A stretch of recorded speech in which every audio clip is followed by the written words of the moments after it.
최근 외신에 따르면 구소련제 무기들로 무장하고 있던 불가리아가 우크라이나 전쟁으로 인해 동유럽 국가들의 무기 도입 경쟁이 가속화되고 있는 가운데 가성비 높은 무기 체계를 도입하기 위해서 대한민국과 접촉할 것이라 밝혔습니다. 이는 폴란드를 기점으로 루마니아에 이어서 이들 국가보다 경제력이 약한 불가리아까지 기존에 운용했던 구소련제와 동구권 무기 체계를 버리고 군사력 증강을 위해 새로운 대안을 찾고 있으며 그 해결책으로 제시된 것이 대한민국의 무기 체계라는 것인데요. 불가리아가 대한민국에게 손을 뻗은 이유가 한국의 7기동 군단과 관계가 있다는 것이 밝혀져 화제가 되고 있습니다. 불가리아가 운용하는 무기들은 이미 60년이 넘은 구소련제 무기들이 대다수인데요. 러우 전쟁을 통해 드러난 러시아의 무기체계가 그 한계점을 드러내어 실제 전쟁 상황에서 그 효용성이 떨어지며 현대 전향상에서 큰 위력을 발휘하지 못하는 것을 이미 전 세계가 실시간으로 목격했죠. 때문에 그간 무기시장에서 러시아는 본인들이 가지고 있던 세계의 화약고라는 입지를 잃어버렸고 이 때문에 엄청난 기술력과 성능을 자랑하고 심지어 저렴한 가격까지 갖춘 한국에서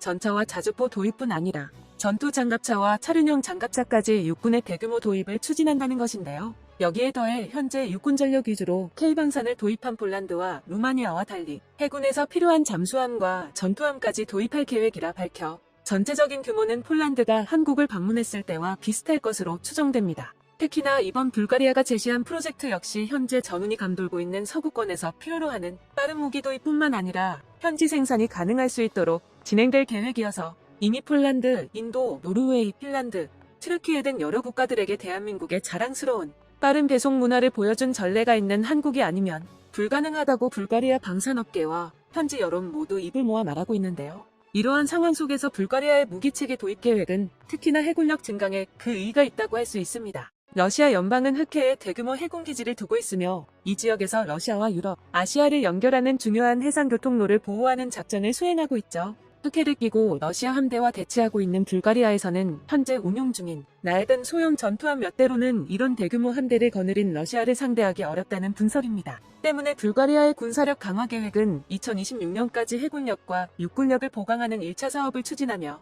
6년 후인 2032년까지 공군력을 보강한다는 2차 전력 증강 사업을 마무리할 계획이라고 합니다. 불가리아는 2004년 나토에 가입하며 유럽 집단 안보 체계에 편입되어 있었지만 나토가 요구하는 수준의 군사력 부문의 예산과 등비를 만족시키지 못해왔는데요. 그동안은 특별한 안보 불안이 없어 전력 증강과 군사기술 확보에 손을 놓고 있었지만 러시아와 우크라이나의 전쟁이 장기화되고 거기에 더해 세르비아와 라인들 간의 민족주의적 갈등에서 비롯된 코소보 분쟁의 지속으로 인해 발칸반도의 군사적 긴장이 높아지면서 안보 유지에 발등의 불이 떨어진 것이죠. 때문에 불가리아의 방산산업 현대화를 위한 목소리가 커지고 있고 군사력 증강에 대한 자국의 의지도 확고한 것으로 보여지는데요. 그러나 동유럽 국가 중에서도 경제력이 빈곤한 축에 속하는 불가리아는 서유럽이 생산한 값비싼 무기체계를 도입하기 어렵다는 문제가 있었고 이는 불가리아의 발목을 잡았죠. 그래서 불가리아 현지 매체와 방산 관계자들이 협력하여 각 나라가 보유한 전차별로 비용 편익 분석을 통해 자체적으로 순위를 매긴 차세대 전차 랭킹을 발표했는데요.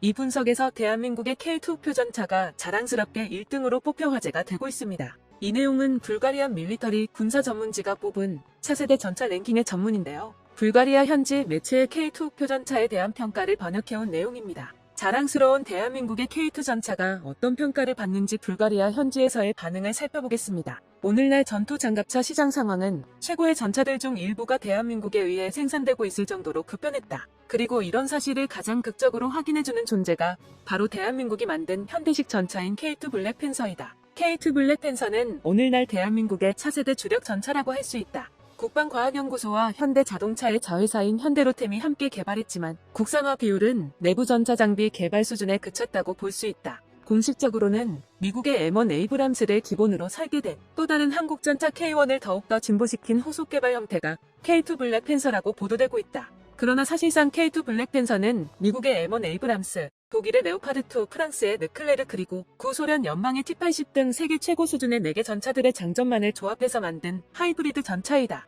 예를 들어 K2 블랙팬서의 능동 방호 체계는 러시아 T-72 및 T-90 전차의 모습과 매우 흡사하지만 동시에 전자 장비는 순수하게 한국에서 개발된 것들이다. 따라서 K2 전차는 혁신적인 전차라고 불리우기보다는 반대로 기존 주력 전차들의 최고의 장점들을 결합한 전차라고 부르는 것이 맞을 것이다. 이 흑표의 중량은 55톤이며 전폭 3.6m, 전장 7.5m, 전고 2.2m의 크기이다. 이 전차는 전차장 조종수 포수 등 3명으로 구성된 승무원들에 의해 조종된다. 탄약수는 따로 없으며 K1 탱크와 마찬가지로 자동장전 시스템으로 교체되었다. K2 블랙팬서에는 앞내장형 유기압식 서스펜션이 장착되어 있어 각 서스펜션 밸런서는 독자적으로 작동 가능하다. 덕분에 이 전차는 차체를 좌우로 기울일 수 있으며 앉기, 서기, 무릎 꿇기 등의 자세도 취할 수 있다. 포장된 도로 위에서 최고 속도는 시속 70km/h까지 낼 수 있고 포신의 길이가 6.6m에 달하는 55구경장 120mm 독일 활강포로 무장하고 있다. K2 블랙팬서의 흥미로운 특징 중 하나는 밀리미터 범위의 파장을 사용하는 MMW 레이더 경보 센서의 존재이다.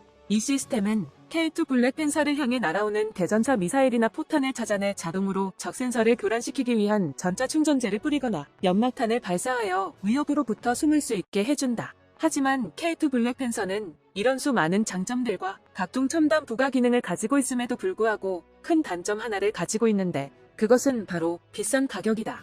K2 블랙팬서의 가격은 $850만, 당시 환율로 하나 78억 정도이다. 그럼에도 불구하고 K2 블랙팬서는 매우 우수한 전차로 보인다. 게다가 K2 블랙팬서는 강력한 플러스 요인이 하나 더 있는데 그것은 바로 이 전차가 이미 양산되고 있고 심지어 해외로 불이 없이 수출되고 있다는 사실이다. 이상이 불가리아 군사 매체에서 전 세계의 차세대 전차 중 1등으로 꼽은 K2 표전차의 설명이었는데요. 대체로 우수하다는 평가이지만 틀렸거나 미흡한 부분이 눈에 띄었습니다. 1.